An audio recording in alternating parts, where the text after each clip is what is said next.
Magandang gabi sa ating lahat mga kapatid. Kamusta po ang lahat? Kamusta po? Na-bless po ba tayo sa mga awitin? Amen. Ako po ay nalulugod sa gabing ito sa ating Panginoon sa privilege po muli na ibinigay ng ating Panginoon na kung saan ay ako po ay magsasalita sa inyong harapan. Amen. So, hallelujah. So, sa gabing ito, gusto ko muna kayong batiin ng Happy Hearts Day. Yan. Hindi Happy Valentine's, no? Happy Hearts Day na lang, no? So, ayan, Happy Hearts Day. So, today is, anong araw po ngayon? February? Anong date pala? Date? February 14, yes. Sabi nga po sa Psalms 37 verse 4, delight yourself in the Lord and He will give you the desires of your heart. Amen. Sino po yung excited niyan? Amen. So, alam niyo ba kapatid, may pabulaklak pa. Wala kasi akong bulaklak na dala, kaya ano na lang, walang dala ang Lord. Sabi niya, ano mo lang sa picture, anak. Ayan. So, mga kapatid, sa gabing ito, alam po natin na we are living in uncertain. Amen? Uncertain times and shaky world. Amen? So, every day po we hear news po about yung mga news about sa digmaan, ganyan, sa mga sakit na naririnig natin na parating na naman, parang may nagbabadya na naman daw ang lockdown, no? But we cancel it, that one. Broken families or relationship po. May mga nababalitaan tayong ganyan. Financial struggles, ganyan. Or emotional battles. Pati po yung cost of living po natin dito sa UAE ay nararamdaman na rin po natin. Pati yung sistema, no? Sistema sa politics or sa government. And nagkakaroon din po tayo ng anxiety about the future. Sino po yung nagkakaroon ng anxiety na dito? Ay, hindi ako Nakamot lang ako. Even our strength becomes weak, no? And even our heart sometimes feel unstable. So, nagpa-fluctuate minsan, no? Siguro may crush, kaya nagpa-fluctuate. Siguro, in love, no? Kaya nagpa-fluctuate, hindi siya stable. So, sometimes we ask quietly in our hearts na, Lord, do you still love me? Natanong na po ba natin sa ating isipan yon yung, Lord, do you still love me? Ha? Wala pa? Wala pa nagtatanong kung mahal tayo ng Panginoon? Nangyayari po ito kapag tayo po ay bombarded na ng problema, no? Minsan natatanong natin sa sarili natin, Lord, mahal mo ba ako? Ba't ko nararanasan to, di ba? Has God forgotten me? Nakalimutan na ba ako ng ating Panginoon? Or why is life so hard? Bakit napakahirap ng buhay? No? Yan yung mga bagay na natatanong po natin. At inaanyayahan ko po ang lahat. So let's open our Bible and read Romans chapter 8 verses 35 to 39. Tayo po tayong lahat. Ayan. So sabi po dito, let's read po. Who shall separate us? Sabi po sa 35, verse 35, who shall separate us from the love of Christ? Shall trouble or hardship or persecution or famine or nakedness or danger or sword? Sa 36 po, as it is written, for your sake we face death all day long. We are considered as sheep to be slaughtered. 37, No, in all these things we are more than conquerors through Him who loved us. 38 po, for I am convinced that neither death nor life, neither angels nor demons, neither the present nor the future, nor any powers. So sa 39 po, neither height nor depth nor anything else in all creation will be able to separate us from the love of God that is in Christ Jesus our Lord. Amen. Hallelujah. So, at tayo po ay manalangin. O dakilang Diyos na makapangyarihan sa lahat, Lord, pinupuri ka namin muli, Panginoon, sa gabing ito, Panginoon, Lord God. Lord, maraming salamat po sa panibagong araw at gabi na ito, Panginoon, na pinagkaloob mo sa bawat isa, Panginoon, Lord God, upang mapalapit muli kami sa iyo, Panginoon, Lord God. Lord, salamat sa buhay, Panginoon, kalusugan, Panginoon, at higit sa lahat, Panginoon, ang iyong walang hanggang pagmamahal sa amin, Lord God.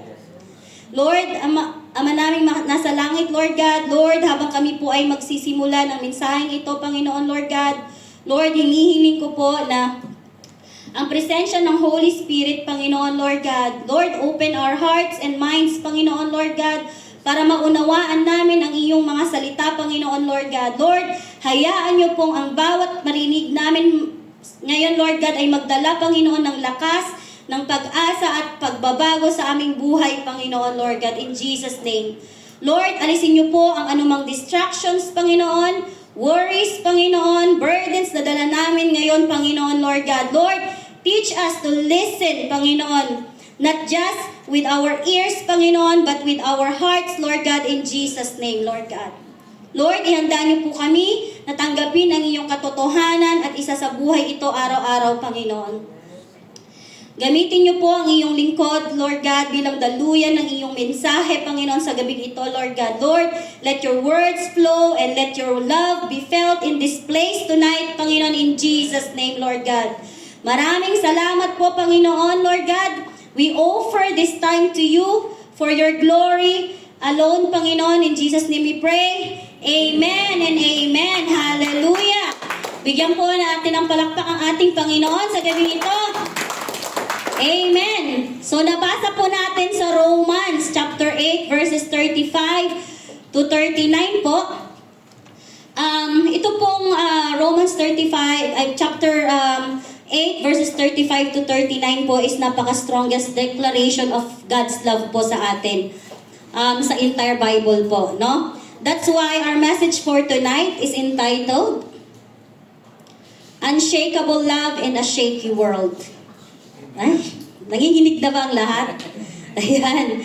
So, unshakable love in a shaky world. Alam po natin na marami po tayong pinagdaraanan sa mundong ito at minsan po ay tayo po ay yung ating faith ay nag-shake minsan, no?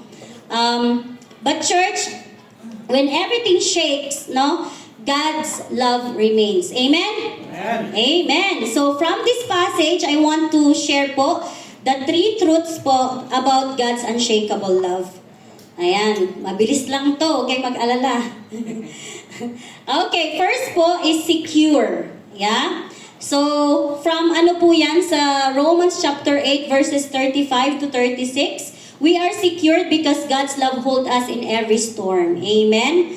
So, sino po yung agree doon? Amen. Siyempre. No? And sabi nga po sa 35 verses 35 to 36, who shall separate us from the love of Christ? Shall trouble or hardship or persecution or famine or nakedness or danger or sword? So as it is written, for your sake we face death. Okay po, sabi niya po for the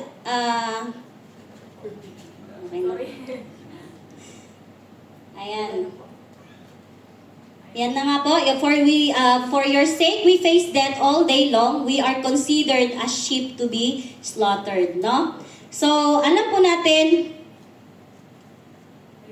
huwag ko munang ipakita. A surprise! Ganyan. No?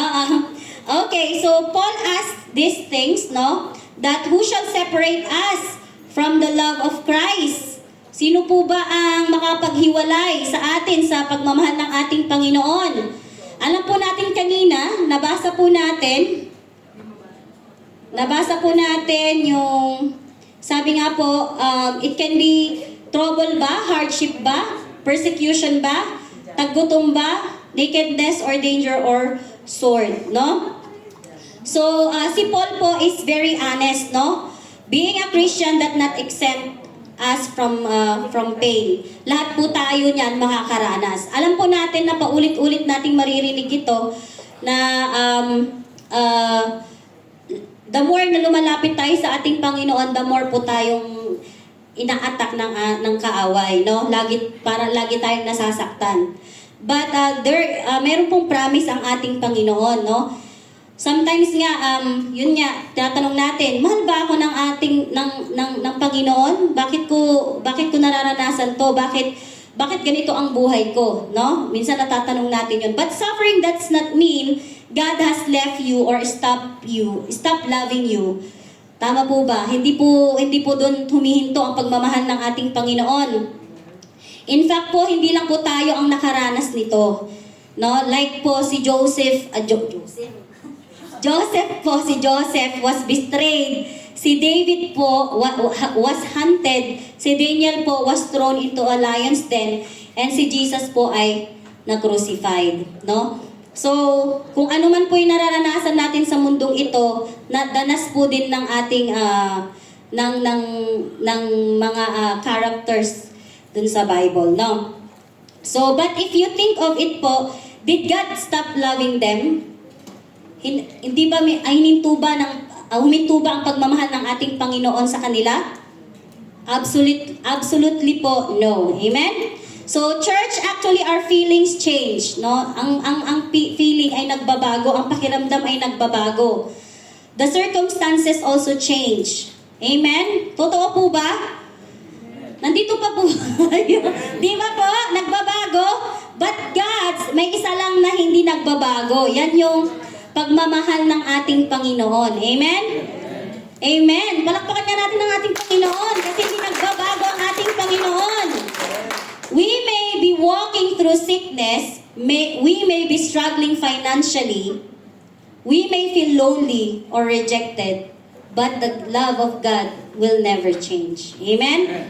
But God's love is not measured by our situation. Love is not proven by comfort. Love is proven by commitment. Even po sa ating mga friends, mga husband, ganyan, or wife, no? Or yung nasa community or sa trabaho natin. You know, you will measure, love is proven by commitment. Kung paano tayo mag-commit, no? God does not love us only in good days. He loves us on our worst days. Amen? Amen. Kaya wag kang malungkot or malumbay kung feeling mo ngayon wala kang ka-happy hearts day, no? Kasi si Lord ngayon ang kasama mo. Amen? Amen. Siya yung kapuso, kabiyak mo ngayong gabi. Amen? Kung yung puso mo ay medyo, parang may hati-hati sa gitna. Siya ngayon ang nagbuo. Amen? Amen. So, He loves us on our worst days. Hallelujah. Kaya wag po natin sayangin ang pagmamahal ng ating Panginoon. At sabi nga po sa Psalms 34 verse 19, the righteous person may have many troubles, but the Lord delivers him from them all. Amen. So, even when we don't feel or touch Him physically, God is there. Amen? Even when we don't understand our situation, He is working. Amen? Hallelujah. So sabi nga po, as is it written in Isaiah 43 verse 2, when you pass through the waters, I will be with you. And when you pass through the rivers, they will not sweep over you. When you walk through the fire, you will not be burned. The flames will not set you blaze. Amen. So God does not promise na wala nang bagyong darating sa atin. Meron at meron pa rin. Kaya expect the unexpected.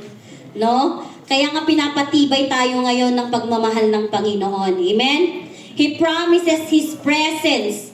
His presence is all the way. Kahit nasa ang lupalop ka pa po ng mundo, yung presence po ng ating Panginoon, ang pagmamahal po ng ating Panginoon ay nasa atin. Amen? So, church, always remember this. You and I, yan. You and I, amen.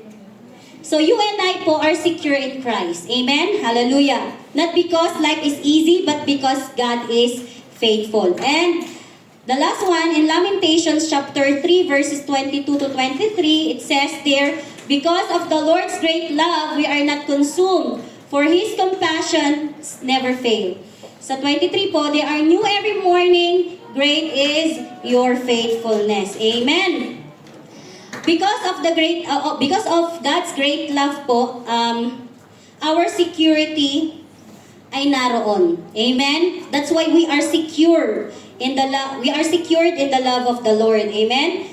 Kaya po kapag feeling po natin nanghihina tayo mga kapatid, kapit lang. No? Kapit lang, walang bibitaw. Kasi yung mercies ni Lord, nandyan po daily sa atin. Huwag mong isipin, pinag-iwanan na ako. Iwanan ka man ng mga kasama mo ngayon. Si Lord di ka iiwan. Amen! Amen! Siya yung kabahagi ng puso mong nawawala. Kasi yung mga katabi natin, yung mga love of our lives, yung mga loved ones natin, pwede kasi yung mawala. Darating ang panahon na lalayo sila, no? Pero ang pagmamahal ng ating Panginoon, hindi ka po niya iiwanan. Siya lang ang hindi mang-iiwan sa'yo. Amen? Kasi, you know naman, ang buhay natin, we don't know. Diba? Diba? Amen? So, I invite everyone po that, I invite everyone po to say this word. Sabihin po natin tong word na to. I am secure in God's love. I am secure in God's love. Sabihin mo ulit, laksan mo. I am secure in God's love. Amen. O, di, tuwang-tuwa si Lord ngayon kasi nilaksan mo. Malakas nga yung I love you mo dun sa mahal mo, di ba? Hindi mo pa laksan yung para kay Lord, no? Next po ay, number 2 po is, strong. So yung first na word is secure. Yung pangalawa po ay strong. Sino po yung strong dito? Last time po natanong ko rin yan, ano? Sino yung nagfi-feeling-feelingan na strong? Sino yung strong-strongan? No, but because we are strong because in Christ we are more than conquerors. Ang hirap naman kasi ng conquerors. Yan. Sa Romans 8:37 po, it says, no, in all these things we are more than conquerors through Him who loved us. Amen. So, may na-notice po ba kayo doon sa words, sa phrase na yan? In all these things, we are more than conquerors through Him who loved us. Sinabi niya ba na strong ka noon? Strong ka before? Only in that time. Only in that time? Hindi niya po, siguro He said in all these things, sa lahat, no? Sa lahat ng panahon, dapat strong po tayo. No? Hindi lang kahapon, hindi lang nung isang araw, naging strong-strongan ka dapat. You always be strong, no? So, sabi nga, we don't conquer by escaping trials. Baka po tayo po yung nagko-conquer na tinatakbuhan natin yung problema. Andyan yung problema, takbuhan ko nga to. Diba? Yung nag-hide and seek. You know what, brothers and sisters? Alam naman natin na ang problema, hindi po natin yan matatakbuhan. Amen? Ang dapat po natin gawin is, we conquer by enduring them with Christ. Amen? Amen. Amen? Yes. We conquer by enduring them with Christ. Dapat po na i-conquer natin yung mga trials na meron tayo with Christ. Sabi nga po sa Philippians chapter 4 verse 13, I can do all this through Him who gives me strength. Sino po ang nagbigay sa inyo ng lakas? Si God. Bakit po tayo natatakot, no? At sabi nga po sa 2 Corinthians chapter 12 verse 9, but He said to me, my grace is sufficient for you, for my power is made perfect in weakness. Therefore, I will boast all the more gladly about my weaknesses so that Christ's power may rest on me. Amen. Amen. Hallelujah. At sinabi pa nga po sa John chapter 16 verse 33, I have told you these things so that in me you may have peace. In this world you will have trouble, but take heart, I have overcome the world. Amen. Kaya wag po tayong matakot, no? Kaya wag po tayong matakot sa mundong ito. In this world po, we have trouble, but you don't fight alone. You fight with the Lord. Yeah, we fight with God. You fight because ipa-fight nyo, ha? Okay, we fight, no? Dahil mahal tayo ng ating sa pagmamahal ng ating Panginoon, dapat po lumaban tayo. Huwag po tayong, no, ano yung sabi yung quotation ng mga soldier? No surrender, ano yung sabi niya? No retreat, no surrender. Ayan. Actually, nanood daw kanina nung yung ng mga SWAT sa PNP. 'Di ba? Ang gagaling. Ayan. Oo, mga Kalinga nasa Cordilleran. So, congratulations sa lahat po. Hindi lang sa Cordillera yun Ay, joke lang. Hindi pa. Pride ng Pilipino yun, pero napaka-blessed talaga ng kanilang ibinigay na strength ni Lord sa kanila. Amen? Amen. So, sabi nga po, Jesus already won the victory on the cross. Amen? So, that is why we are called conquerors. So, ano na tayo, kaya wag tayo masyadong magpa-apekto kung ano man po yung nangyayari sa buhay natin. Okay? So, we are more than conquerors sa anumang pagdaraanan natin sa buhay. So, ano po ba yung more than conquerors? Ang hirap mo naman. Ayan. So, we overcome without being destroyed. Yeah? We grow instead of breaking, and we gain testimony from our trials. Amen? So, kaya wag niyong anuhin lang yung pagdaraanan natin, yung parang, ano tawag nun, yung iba kasi ayaw na nilang balikan yung kung ano yung pinagdaanan nila. Pero hindi ba natin alam, mga kapatid, na pag iyan ay tinestimony mo, napakalakas. Ano na yung tawag na? Malakas siya para i-share mo din sa mga kapatid na nanghihina ng pananampalataya. Amen? So the victory is not in our strength. It is through Him who loved us. Amen? So God, Jesus already won the greatest battle on the cross. He defeated the sin, He defeated death, He defeated the grave. So tonight po, whatever we are facing sa ngayon, it is not the end of our story. Pain may last for a season, but God's promises last forever. Amen? Kaya po, remember that our struggle is temporary po. God's love is eternal. So, kung nanghihina ka ngayon, kung feeling mo nanghihina ka ngayon, Christ is in you, is strong, no? May we feel tired, but His grace is sufficient. So, I invite everyone to say these words po. I am strong in God's love.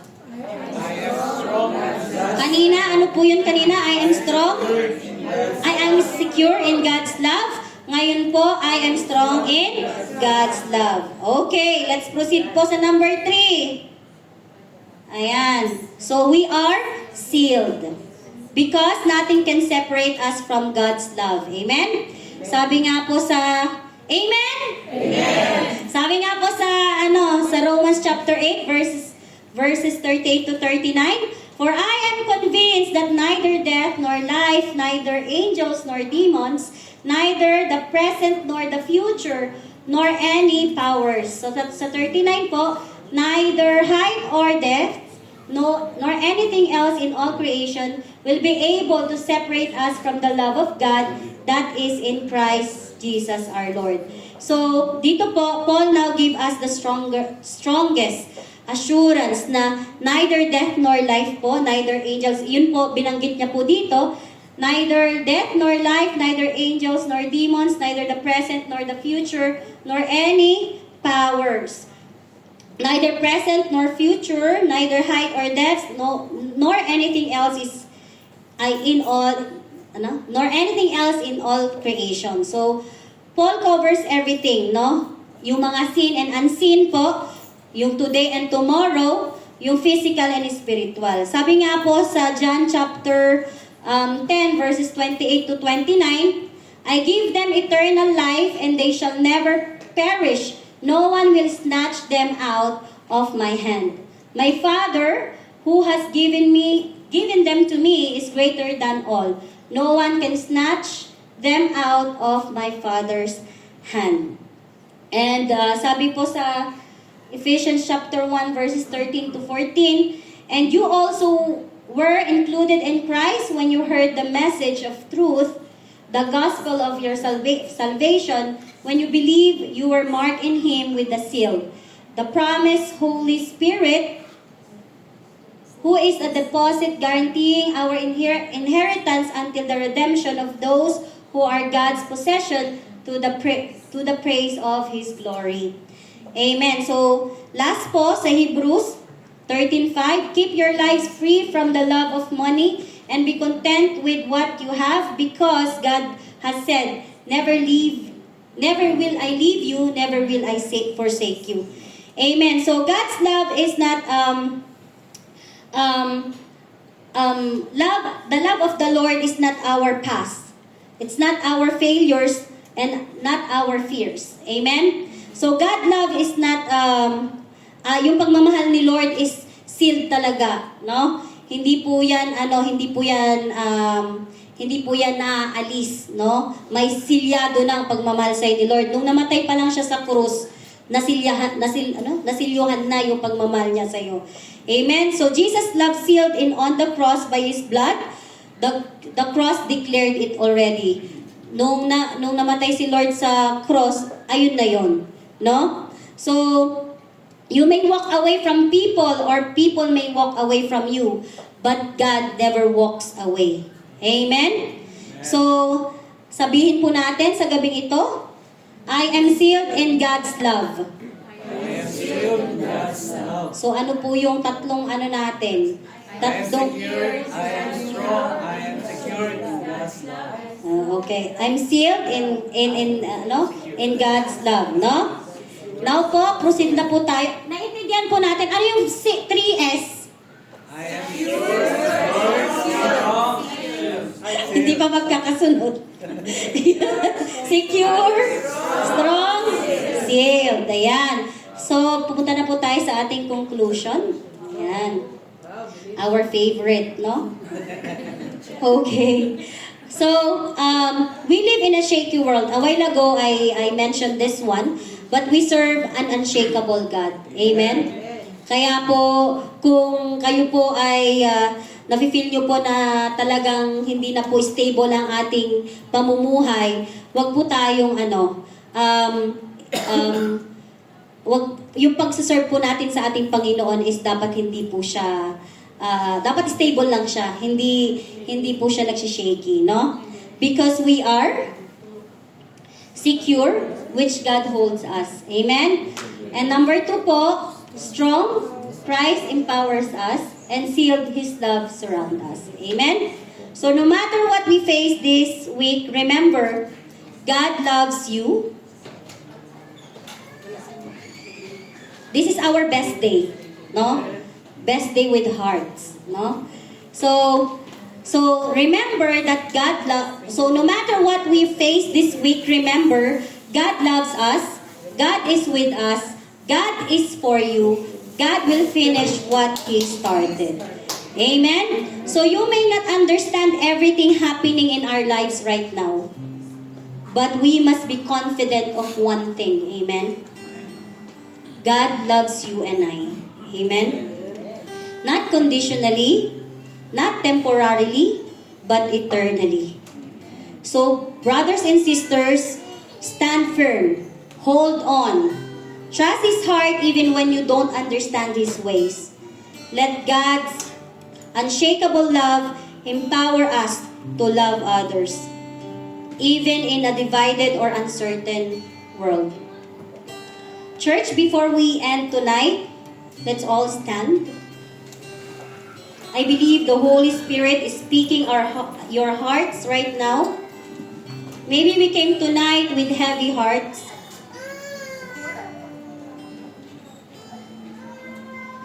Maybe you've been asking silently, does God still love me?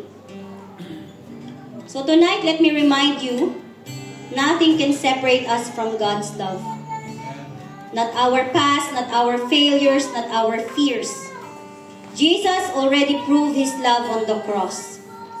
Tonight, God is not calling perfect people.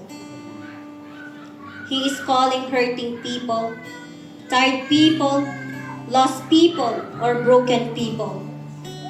If you feel far from God, if you need forgiveness, if you need healing and restoration, if you need to experience God's love again, this moment is for you. Church, sa pag-alis po natin sa place na ito, knowing that you are deeply loved, you are never alone. You are more than conquerors in Christ. Amen. Kaya po, inaanyayahan ng ating Panginoon ang bawat isa to walk in His unshakable love, even in this shaky world. Amen. Hallelujah, Jesus. So I invite everyone to close our eyes and bow our heads. Oh, hallelujah. Take this moment to speak with the Lord tonight.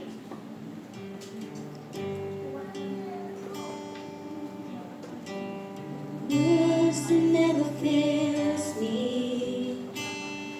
All my days I will held in your hands. From the moment that I wake up, still I lay my head, and I will sing of your goodness, oh God. In all my life you have been faithful. In all my life you have been so, so good. With every breath that I am able, and I will sing of the goodness of God. Oh, hallelujah, Lord God, Heavenly Father. Lord, we praise you once again for tonight, Lord God. Lord, thank you, Lord God, for your very word, Lord God. And thank you for your unshakable love, Panginoon, Lord God. Lord, in a world full of fear and uncertainty, Lord God, we hold on to your promises, Lord God. Lord, remind us tonight, Lord God, that nothing can separate us from your love in Christ Jesus. Hallelujah, Jesus. Lord, strengthen us, Panginoon, Lord God. Heal us, Panginoon, Lord God. Encourage, Panginoon, the discouraged, Panginoon, Lord God. Lord, teach us to love others the way you have loved us, Panginoon, Lord God. Lord, help us walk securely, Lord God. Live strongly, Lord God. And rest in your sealed love, Panginoon, Lord God. Lord, we surrender everything to you, Panginoon, Lord God. At wala na kaming hihilingin sa gabing ito, Panginoon, Lord God. Kundi, Panginoon, ang pagmamahal mo, Panginoon, na walang wagas, Panginoon, Lord God. Lord, we thank you for dying on the cross, Panginoon, Lord God. For sacrificing your life to us, Panginoon, Lord God. Lord, we give you glory, Panginoon, Lord God. We give you honor tonight. In Jesus' name we pray. Amen and amen. Hallelujah. Good evening po.